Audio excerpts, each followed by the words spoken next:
الحمدللہ رب العالمین والصلاة والسلام علی سید المرسلین وعلی آلہ وصحبہ اجمعین اما بعد۔ کل رمضان کی 30 تاریخ ہوگی، یعنی 30واں صوم ہوگا، اور انشاءاللہ پھر اگلا دن عید کا دن ہوگا۔ اور ظاہر ہے کہ عربی مہینہ یا 29 کا ہوتا ہے یا 30 کا۔ اگر 28 پہ چاند نظر آ جائے تو اس کا مطلب شروع میں چاند دیکھنے میں غلطی ہوئی ہے، ایک دن کی قضا کرنا ہوگا۔ اور 30 پورا ہو جائے تو مہینہ پورا ہو گیا، کیونکہ عربی مہینہ اس سے زیادہ نہیں ہوتا۔ ان حالات میں ہمیں عید کی رات اور عید کے دن کیا کرنا چاہیے؟ چاند آج دیکھنے کی کوشش کی گئی، نظر نہیں آیا۔ چاند اگر نظر آتا تو دیکھنے والے کو چاند دیکھنے کی دعا پڑھنی چاہیے۔ یہ دعا ہم کل بھی چاند دیکھ کر کے پڑھ سکتے ہیں۔ اگر چاند دیکھنے کا موقع ملے تو 30 کا بھی چاند دیکھ کر کے یہ دعا پڑھی جا سکتی ہے۔ چاند دیکھنے کی دعا ہے، جیسا کہ اہل علم نے کہا ہے، بلکہ کہا ہے کہ 1-2 دن بھی آدمی چاند دیکھ کے پڑھے تو پڑھ سکتا ہے، کیونکہ مہینہ تو ظاہر بات ہے تاریخ شروع ہوئی، اور اس میں دعا یہی ہے کہ اللہ تو نے یہ چاند نکالا ہے، یہ دن شروع کیے ہیں، تو اسے یہ ان دنوں کو، آنے والے دنوں کو ہمارے لیے ایمان اور سلامتی والے دن بنا۔ اللہم اہلہ بالیمن والایمان یا بالامن والایمان والسلامتی والاسلام ربی وربک اللہ۔ یہ چاند دیکھنے کی دعا ہے۔ اس کے بعد میں پھر تکبیر شروع ہو جائے گی۔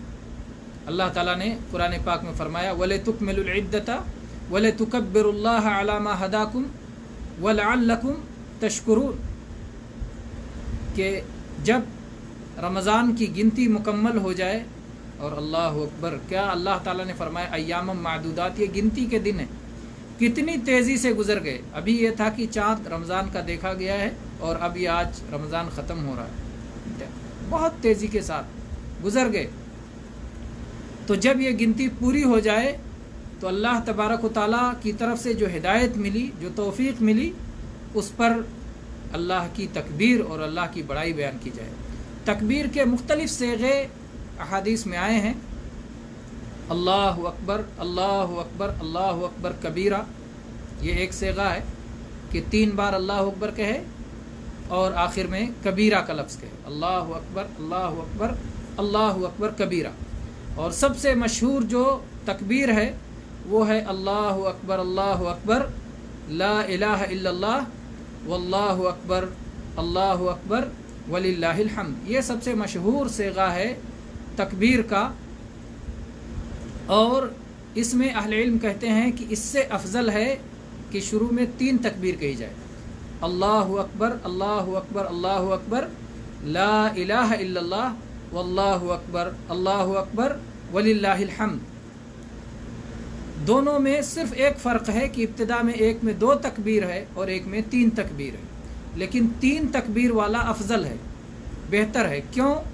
اس لیے افضل اور بہتر ہے کیونکہ اللہ کے نبی کریم صلی اللہ علیہ وسلم نے فرمایا ہے ان اللہ وتر یحب الوتر، اللہ تبارک و تعالیٰ وطر ہے اور وطر کو پسند فرماتا ہے۔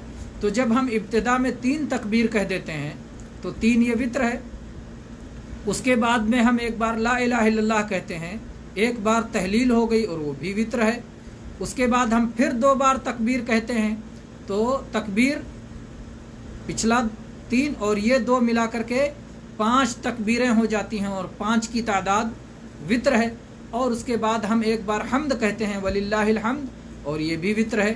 تو ایک بار تحلیل، ایک بار حمد، تو تحلیل بھی وطر میں ہوا اور حمد بھی وطر میں ہوا، اور تکبیر 5 مرتبہ وہ بھی وطر میں ہوا، اور سب کو جب جمع کر دیا جائے تو بھی وطر ہے۔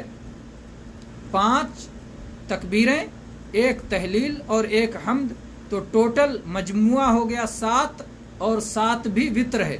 اور اس کے بارے میں ہم 7 کی گنتی کے بارے میں 27ویں شعبان کو 27ویں رات کو 7 کی گنتی کی اہمیت آئی تھی سامنے کہ کیسے آسمان 7 ہے، زمین 7 ہے، اور رمی جمار 7 ہے، اور ہفتے کے دن 7 ہیں، اور جو ہے 7 مرحلے ہیں انسان کی پیدائش کے، اور 7 چیزوں میں اللہ تعالیٰ نے انسان کی غذا رکھی ہے، وغیرہ وغیرہ ساری باتیں 7 کی گنتی کی اہمیت آئی ہے اس سے پہلے۔ تو اس سے آپ جانتے ہیں کہ جو عید میں تکبیر پکاری جاتی ہے اس کے کلمات بھی 7 ہیں۔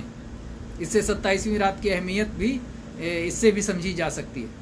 تو بہرحال کہنا یہ ہے کہ یہ افضل ہے، بہتر ہے، ورنہ جائز دونوں صیغے ہیں، دونوں صیغے پکارے جا سکتے ہیں۔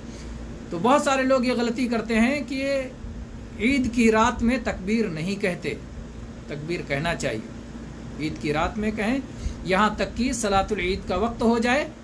اس لاک ڈاؤن کے حالات میں بھی اپنے روم میں کہنا ہے، اپنے کمرے میں کہنا ہے، ایک دوسرے سے ملتے جلتے ہوئے کہنا ہے، مختلف اوقات میں کہنا ہے۔ تو یہ اجر کا ایک ذریعہ ہے۔ اگر جو ہے باہر نکلنا ہو تو باہر جاتے ہوئے بازاروں میں اور ہر جگہ کہنا ہے۔ تو یہ تکبیر پکارنا چاہیے، اس میں بہت سارے لوگ کوتاہی کرتے ہیں۔ یہ تکبیر پکاریں گے کب تک؟ جب تک کہ صلاۃ عید کے لیے امام نہ آ جائے اور امام صلاۃ عید قائم نہ کر دے۔ مسجد میں جائیں گے وہاں بھی یہ تکبیر پکاریں گے، اور جب اپنے کمرے میں ہیں تو جب صلاۃ عید پڑھنے والے ہوں تو پھر تکبیر پکارنا بند کر دیں۔ عیدین کی رات کے تعلق سے بہت سارے لوگ یہ بات پھیلائیں گے، اس لیے جاننا بھی ضروری ہے کہ عیدین کی رات جاگنے میں یا عید کی رات شب بیداری کرنے میں کوئی مخصوص اجر و ثواب نہیں ہے۔ وہ جو حدیثیں بیان کی جاتی ہیں وہ ضعیف ہیں۔ چنانچہ علامہ البانی رحمہ اللہ نے ضعیف الجامع 5742 نمبر پر اور ایسے ہی 5361 نمبر پر ان دونوں حدیثوں کو ذکر کیا ہے جو عیدین کی رات جاگنے کی فضیلت کے تعلق سے بیان کی جاتی ہیں۔ کچھ لوگ بیان کرتے ہیں کہ جو آدمی عید کی راتوں میں شب بیداری کرے گا اللہ سے اجر و ثواب کی امید رکھتے ہوئے، تو اس دن اس کا دل مردہ نہیں ہوگا جب سارے دل مردہ ہو جائیں گے۔ بعض دفعہ کیا ہوتا ہے کہ ہمیں خیر بھی جاننا چاہیے اور شر بھی جاننا چاہیے۔ خیر اس لیے جاننا چاہیے تاکہ ہم اس خیر پر عمل کر سکیں، اور شر کو اس لیے جاننا چاہیے تاکہ ہم اس سے بچ سکیں۔ تو ضعیف حدیثیں بھی معلوم ہونا چاہیے، ورنہ آج غلط باتیں لوگ کتنی تیزی سے پھیلاتے ہیں، آپ کے پاس آئے گی تو آپ فوراً جان جائیں گے، ارے یہ تو ہمیں معلوم ہے کہ یہ غلط ہے۔ تو عید کی رات کو جاگنے کی فضیلت جو لوگ ذکر کرتے ہیں کہ پوری رات جاگ کے گزارا جائے اور پوری رات تہجد پڑھ کے گزارا جائے تو دل مردہ نہیں ہوگا، تو کہتے ہیں بھائی ایسی حدیث کوئی بھی صحیح نہیں ہے۔ ہاں آپ اگر پچھلی راتوں میں تہجد آپ پڑھتے رہے ہیں تو آپ اپنی عادت کے مطابق پڑھ سکتے ہیں، ایسا نہیں کہ آپ جاگیں گے تو کوئی گناہ ہوگا، نہیں، یا کسی اور وجہ سے آپ جاگ گئے، خریداری کرتے ہوئے جاگ گئے یا کسی وجہ سے جاگ گئے۔ سونے کی بھی فضیلت نہیں، جہاں جاگنے کی فضیلت نہیں وہ سونے کی فضیلت نہیں، لیکن اللہ تبارک و تعالیٰ نے رات کو کس لیے بنایا ہے؟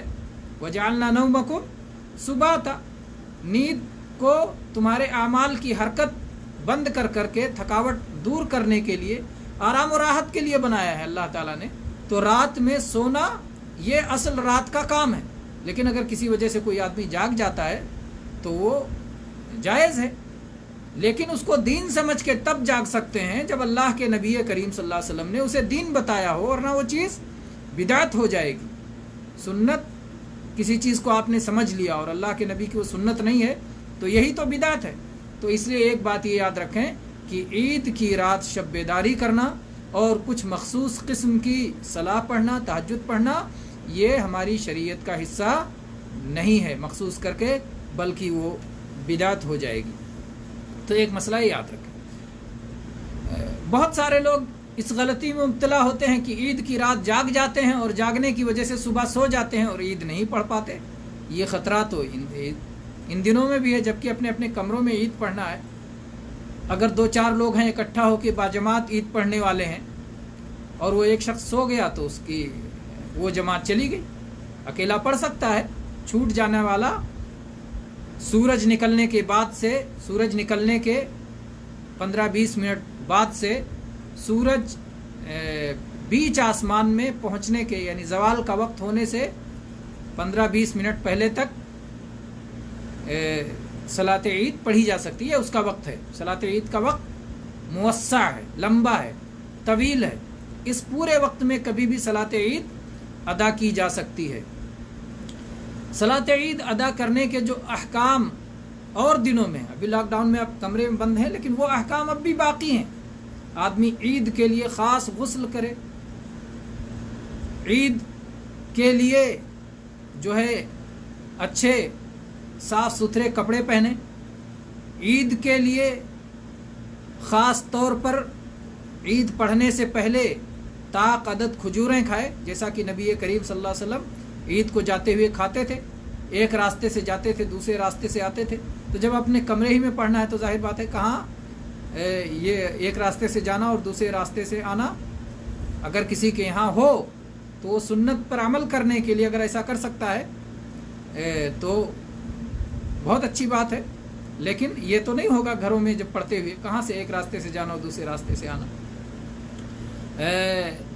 تو یہ چیزیں ہوں گی. غسل کرنا ہوگا، کپڑے بدلنا ہوگا، اچھے کپڑے عام دنوں سے ہٹ کر کے، اور عطر اور خوشبو اور تیل کا لگانا یہ ہوگا، اور اسی طرح سے کھجوروں کا کھانا ہوگا. یہ ساری سنتیں، ان ساری سنتوں پر لاک ڈاؤن کے باوجود عمل کیا جانا چاہیے. اور اس کے بعد میں پھر صلاۃ عید پڑھیں گے. صلاۃ عید پڑھنے کا طریقہ کیا ہے؟ صلاۃ عید پڑھنے کا طریقہ یہ ہے کہ آدمی دل میں نیت کرے. نیت زبان سے کہیں بھی نہیں ہے دین اسلام میں. نبی کریم صلی اللہ علیہ وسلم نے جو چھوڑ دیا ہمیں بھی چھوڑ دینا چاہیے. صحابہ نے جو چھوڑ دیا ہمیں بھی چھوڑ دینا چاہیے. صحابہ نے زبان سے نیت کرنا چھوڑ دیا، نبی کریم صلی اللہ علیہ وسلم نے زبان سے نیت کرنا چھوڑ دیا. تو جو کام نبی کریم صلی اللہ علیہ وسلم نے چھوڑ دیا، آپ کے صحابہ نے چھوڑ دیا، اس کا چھوڑ دینا ہی سنت ہے. تو زبان سے نیت کرنے کو چھوڑ دینا یہی سنت ہے نبی صلی اللہ علیہ وسلم کی اور صحابہ کی. تو ہمیں زبان کے بجائے دل سے نیت کرنا چاہیے، دل میں ارادہ کرنا چاہیے کہ صلاۃ عید پڑھنے جا رہا ہوں. یہ دل میں ارادہ ہو. اور نیت میں دو چیزیں اہم ہوتی ہیں. آپ اس عبادت کو متعین کریں جو کرنے جا رہے ہیں، اور اخلاص کہ یہ اللہ کے لیے پڑھنے جا رہے ہیں، اللہ کے لیے کرنے جا رہے ہیں. تو یہ دو چیز نیت میں اہم ہوتی ہے. اس کے بعد میں تکبیر تحریمہ، اللہ اکبر، جس سے صلاۃ کے اندر جو چیزیں حرام ہوتی ہیں وہ آپ پہ حرام ہو گئی، اسی لیے اس کا نام ہے تکبیر تحریمہ. اب آسمان کی طرف نگاہ نہیں اٹھائیں گے، دائیں بائیں نہیں دیکھیں گے، سجدے والی جگہ پہ دیکھیں گے، قہقہا لگا کے نہیں ہنسیں گے، کھانا نہیں کھائیں گے، بات چیت نہیں کریں گے، اور بھی جو چیزیں ممنوع ہوتی ہیں صلاۃ کے اندر سب ممنوع ہو جائیں گی تکبیر تحریمہ سے. آپ نے تکبیر تحریمہ کہا اور اس کے بعد میں آپ 7 تکبیر کہیں گے، جیسا کہ نبی کریم صلی اللہ علیہ وسلم کے بارے میں سنن نبی داؤد اور حدیث کی کتابوں میں ہے کہ یکبر فی الاولی 7، کہ اللہ کے نبی پہلی رکعت میں، عید کی پہلی رکعت میں 7 تکبیریں کہتے تھے. یہ 7 تکبیریں اس حدیث میں واضح نہیں ہے کہ آپ وہ تکبیر تحریمہ کے بعد 7 کہتے تھے یا تکبیر تحریمہ کو ملا کے 7 کہتے تھے. اسی لیے اہل علم نے دونوں باتیں کہیں. بعض علماء نے کہا کہ تکبیر تحریمہ کے بعد 7 کہہ لے، اور بعض نے کہا تکبیر تحریمہ کے ساتھ، یعنی اس کو ملا کے صرف 7 ہوگی، 8 نہیں ہوگی. تو بہرحال دونوں باتیں گنجائش ہے، کوئی 7 کہے کوئی 8 کہے، کوئی مسئلہ نہیں ہے. اور یہ تکبیرات زوائد یہ سنت ہیں. اگر کوئی آدمی بھول کے چھوڑ دیا، یہ تکبیریں نہیں کہا، تو بھی اس کی عید ہو جائے گی. پہلی میں بھی تکبیر نہیں کہا، دوسری میں بھی تکبیر نہیں کہا، یا پہلی میں کہا دوسری میں نہیں کہا، یا پہلی میں تو کہا لیکن دوسری میں نہیں کہا، یا پہلی میں نہیں کہا لیکن دوسری میں کہہ دیا. کوئی بھی صورتحال بن جائے تو تکبیریں اگر چھوٹ جاتی ہیں تو بھی صلاۃ عید ہو جائے گی. یہ سنت ہے. لیکن اگر ظاہر بات ہے اگر تکبیریں کہی جائیں تو یہی سنت کے مطابق ہے اور اس کا اجر و ثواب زیادہ ہوگا. تو 7 تکبیریں کہے، دعائے ثنا پڑھے، پھر سورہ فاتحہ پڑھے، پھر سورت ملائے، پھر اس کے بعد میں تکبیر کہہ کر کے رکوع میں جائے، سمیع اللہ لمن حمدہ کہہ کے رکوع سے اٹھے، اللہ اکبر کہہ کے پھر سجدے میں جائے، پھر اللہ اکبر کہہ کے سجدے سے اٹھے، پھر دونوں سجدوں کے درمیان کی دعا پڑھ کے پھر دوسرے سجدے میں جائے، سجدے کی دعا پڑھے، پھر اللہ اکبر کہہ کے دوسری رکعت کے لیے کھڑا ہو، اور پھر یہ جو اٹھنے والی تکبیر ہے یہ تو اٹھنے کے لیے کہا، پھر 5 تکبیریں کہے، 5 تکبیریں کہے۔ اس طرح سے پہلی میں 7 اور دوسری میں 5، کل 12 تکبیریں ہو جائیں گی، اور اس کے بعد میں سورہ فاتحہ پڑھے، سورت ملائے، پھر رکوع میں جائے، پھر رکوع سے اٹھے، پھر سجدے میں جائے، پھر سجدے سے اٹھے، پھر دوسرا سجدہ کرے، پھر سجدے سے اٹھے، اور پھر اس کے بعد میں تشہد میں التحیات پڑھے، پھر نبی کریم صلی اللہ علیہ وسلم پہ صلاۃ بھیجے، درود بھیجے، پھر اس کے بعد جو چاہے دعا کرے، اس کے بعد سلام پھیر دے۔ اس طرح سے صلاۃ العید مکمل ہو جائے گی، اور اس کے بعد میں اب اپنے ساتھیوں کو عید کے بعد کی مبارکباد ایک دوسرے کو دیں، مبارکباد جو سامنے ہے اس کو سامنے مبارکباد دیں، اور مبارکباد کے لیے سب سے بہتر الفاظ جو صحابہ سے آئے ہیں، تقبل اللہ منا و منکم، اللہ ہماری اور آپ کی عبادات کو قبول فرمائے، اس طرح سے مبارکباد دیں۔ اور مبارکباد دینے کی جو اور ذرائع ہیں ان کو استعمال کریں، آپ سوشل میڈیا کے ذریعے مبارکباد بھیجیں، اور جو ہے جو بھی صورتیں ہیں وہ سب جائز صورتیں ہیں۔ تو یہ مختصر رہا عید کے تعلق سے بعض چیزوں کا بیان، کہ بعض لوگ اور باتیں کہتے ہیں جنہیں علماء نے ذکر کیا ہے، کہ بعض یہ سمجھتے ہیں کہ عید کی رات میں عورت سے ہم بستری کرنا درست نہیں ہے، ایسی کوئی بات نہیں ہے، جیسے تمام راتوں میں جائز ہے اس رات میں بھی یہ جائز ہے۔ اسی طرح سے جو ہے بہت سارے لوگ جو غلطیاں کرتے ہیں، بہت سارے لوگ عید کے لیے تیاری کرتے ہوئے جو ہے داڑھی موڑتے ہیں، داڑھی موڑنا ہمیشہ حرام ہے، اس دن بھی حرام ہے۔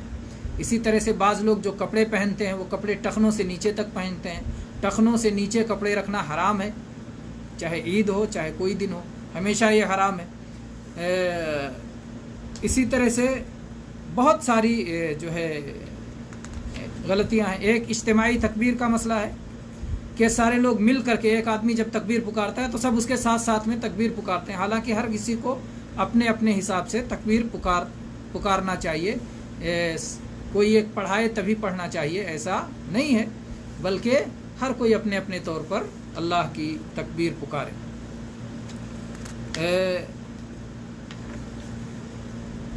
اسی طرح سے بہت سارے لوگ علماء نے یہ بات بھی ذکر کیا ہے کہ اگر عید اور جمعہ اکٹھا ہو جائے تو بہت سارے لوگ کہتے ہیں ارے یہ کیا ہو گیا، اس میں نحوست سمجھتے ہیں، حالانکہ یہ نحوست نہیں، یہ تو برکت ہے۔ اگر عید اور جمعہ ایک ساتھ اکٹھا ہو جائے، ویسے چلی گئی، یہ سنیچر کو تھا، 2 دن آگے ہم بڑھ گئے، جمعہ کو نہیں سنیچر کو نہیں بلکہ عید اتوار کو آ رہی، لیکن کبھی کبھی عید اور جمعہ اکٹھا ہو جاتا ہے، تو 2 عیدیں اس طرح سے اکٹھا ہو جاتی ہیں، تو یہ خیر و برکت ہے، اس میں نحوست نہیں ہے۔ جو کوئی یہ سمجھتا ہے کہ ایک اس کی وجہ سے ایک معاف ہو جاتی ہے تو ایک کمی ہو جاتی ہے، تو جو یہ تصور رکھتے ہیں یہ تصور بھی درست نہیں ہے۔ ایک غلطی اور کرتے ہیں جس کی طرف تنبیہ کرنا چاہیے، اور ابھی لاک ڈاؤن میں تو وہ نہیں ہو پائے گی غلطی، کہ بعض لوگ عید کے دن خصوصی طور پر قبرستان کی زیارت کے لیے جاتے ہیں، تو یہ نبی کریم صلی اللہ علیہ وسلم اور آپ کے صحابہ نے نہیں کیا ہے، اس لیے یہ حرکت نہیں کرنی چاہیے، یہ بھی بدعات میں سے ہے، اور ہر طرح کی بدعات سے بچنا چاہیے۔ بہرحال اور بھی غلطیاں ہوتی ہیں، اتنے پر اکتفا کیا جاتا ہے، اور شاید بعض سوالات بھی ہمارے جو ہے مستمعین نے، مشاہدین نے لکھا ہے، ان سوالات کو بھی لے لیتے ہیں۔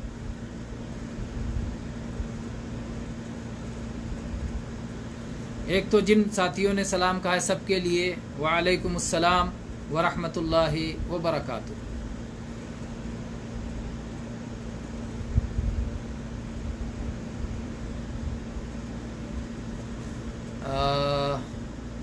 جس طریقے سے آپ نے بتایا ہے یاد نہ ہو تکبیر وہ یاد بھی کر سکتے ہیں، الحمدللہ۔ جی جزاک اللہ خیر۔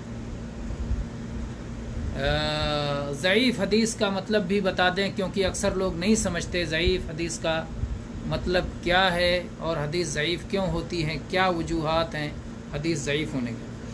دیکھیں میرے بھائی، وہ میں علمی بحث میں جانے کے بجائے ایک سادہ انداز جو کہ ہر کسی کو سمجھ میں آ جائے، جیسے کہ سادہ انداز پہ وہ دھوکہ دیتے ہیں ویسے سادہ انداز پہ آپ سمجھا دیں۔ بعض لوگ جب ان سے کہو یہ حدیث ضعیف ہے تو کہتے ہیں ضعیف کا تو اور خیال رکھنا چاہیے، آپ کے گھر میں آپ کے والدین ضعیف ہو جائیں تو گھر سے باہر نکال دیں گے، ضعیف کا تو زیادہ خیال رکھنا چاہیے۔ اس طرح سے فریب دیتے ہیں۔ اس فریب کا جواب یہ ہے کہ آپ انہیں کہیں کہ جب ہم کہتے ہیں کہ یہ ضعیف حدیث ہے، حدیث کے مطلب ہوتا ہے بات، عربی زبان میں حدیث بات کو کہتے ہیں، اور جب ہم شریعت میں استعمال کریں تو حدیث ہم اللہ کے نبی کی بات کو کہتے ہیں یا آپ کے عمل کو کہتے ہیں جو کہ روایت ہو کے آیا ہے۔ ایک آدمی نے بیان کیا، پھر اس نے دوسرے کو بیان کیا، دوسرے نے تیسرے سے بیان کیا، اس طرح ایک سلسلہ ہے۔ ہم تک حدیث پہنچی ہے لوگوں کے واسطے سے۔ تو جب کوئی بات آپ کو پہنچتی ہے تو آپ اس بات کا اعتبار کیسے کرتے ہیں؟ اگر بات کا بیان کرنے والا، ایک آدمی آپ سے کہتا ہے کہ مجھ سے فلاں آدمی نے یہ بات کہی ہے، فلاں آدمی نے فلاں سے سنا ہے اور فلاں آدمی نے فلاں سے سنا ہے، وہ 2-3 سلسلہ لگا کر کے بات آپ سے بیان کرتا ہے۔ جتنے سلسلے ہو جائیں گے اتنا زیادہ تحقیق کی ضرورت ہوگی کہ ان سلسلے میں کہاں گڑبڑ ہے۔ اگر صرف ایک آدمی آ کے ڈائریکٹ کہتا ہے کہ میں نے فلاں چیز دیکھا ہے باہر، آپ نے نہیں دیکھا، آپ سے وہ آدمی بیان کر رہا ہے، اب اس آدمی کا کتنا اعتبار ہے؟ اگر وہ بہت سچا ہے، بات کو جیسے دیکھتا ہے ویسے بیان کرتا ہے، بھولتا نہیں ہے، جیسے سنتا ہے ویسے بیان کر دیتا ہے، جیسے دیکھتا ہے ویسے بیان کر دیتا ہے، اعتبار کے لائق ہے، سچا بھی ہے، اور اس کے یہاں اس کے حفظ میں بھی اس کی یادداشت میں بھی کوئی خرابی نہیں ہے، تو آپ اس کی بات مان لیتے ہیں، یار آدمی یہ ٹھیک ٹھاک ہے، بات صحیح کہتا ہے، جھوٹا نہیں ہے، بھولتا نہیں ہے، یہ کہہ رہا ہے تو اس کی بات قبول کرنے کے لائق ہے۔ لیکن ایک شخص ہے جس کے بارے میں جانتے ہیں کہ سنتا کچھ ہے، بیان کچھ کرتا ہے، بھول جاتا ہے، آدمی تو سچا ہے لیکن بھول جاتا ہے، تو آپ کیا کہیں گے؟ ارے یار پتہ نہیں کیا سنا تھا، کیا بیان کر رہا ہے، چھوڑو، اس کی بات کیسے بھروسہ کریں گے؟ یا اسی طرح سے ایک آدمی سچا ہی نہیں ہے، اس کے سچا ہونے میں اشکال ہے، لوگوں سے بات چیت میں جھوٹ بولتا ہے، اس کا جھوٹ پکڑا گیا ہے۔ تو اسی طرح سے احادیث کا معاملہ ہے، اگر یہ بیان کرنے والوں میں کوئی آدمی اس کی یادداشت میں کوئی خرابی ہے یا اس کی ثقاحت اور سچائی میں اور اعتبار میں کوئی خرابی ہے تو اس کی وجہ سے اس حدیث کو کہا جاتا ہے بھائی اس کا بیان کرنے والا، اس کا راوی صحیح نہیں ہے، اس لیے یہ ضعیف ہے۔ اب ضعیف کبھی کمتر درجے کی ہوگی اور کبھی بدترین درجے کی ضعیف ہوگی۔ ایک آدمی جھوٹا ہے، اس کا حدیث میں جھوٹ پکڑا گیا تو کہیں گے جھوٹی حدیث ہے، اور ایک اس کے حافظے میں کوئی مسئلہ ہے یا معمولی طور پر اس کی ثقاحت میں کوئی اعتراض ہے تو اس طرح سے کمزور ہوگی، ضعیف ہوگی، لیکن کم درجے کی ہوگی۔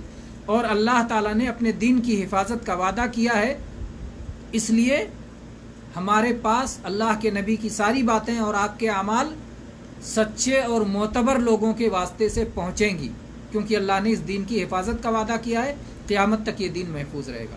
تو اس طرح سے اگر آپ سمجھائیں گے تو جو سمجھنا چاہے گا انشاءاللہ سمجھ جائے گا، لیکن اگر کوئی نہ سمجھنا چاہے تو ظاہر بات ہے انک لا تہدی من احببت، آپ اسے ہدایت نہیں دے سکتے جسے آپ ہدایت دینا چاہیں، ولکن اللہ یہدی من یشاء، لیکن اللہ جسے چاہتا ہے اسے ہی ہدایت ملتی ہے۔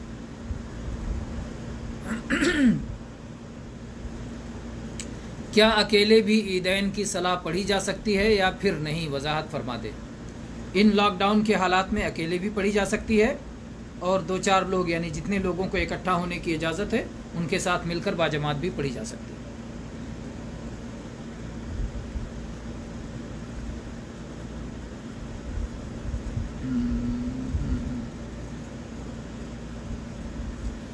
جمعہ کے دن قبرستان کی زیارت کے لیے جا سکتے ہیں یا نہیں؟ جمعہ کے دن مخصوص کرنا اور یہ سمجھنا کہ ہر جمعہ کو قبرستان جانا یا مہینے میں ایک جمعہ کو قبرستان جانا، یہ خاص فضیلت رکھتا ہے تو پھر وہ گناہ ہوگا، وہ بدعت ہو جائے گا۔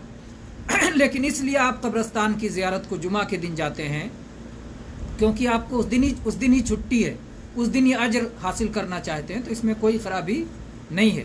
لیکن جمعہ کے دن قبرستان جانے کو افضل سمجھ کے جانا یا اس دن قبرستان کی زیارت کرنے میں کوئی مخصوص ثواب سمجھ کے جانا تو وہ بدعت ہو جائے گا۔ تو یہ فرق ہے۔ اگر ایک آدمی یوں ہی اسے جمعہ کے دن موقع ملا چلا گیا زیارت کرنے، کوئی حرج نہیں ہے۔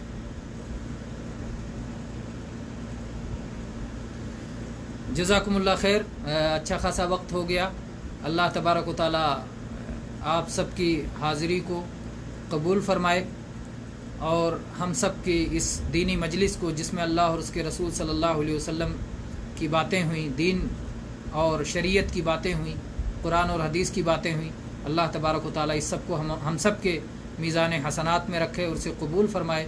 اقول قولی ھذا واستغفر اللہ لی ولکم من کل ذنب فاستغفروہ انہ ھو الغفور الرحیم۔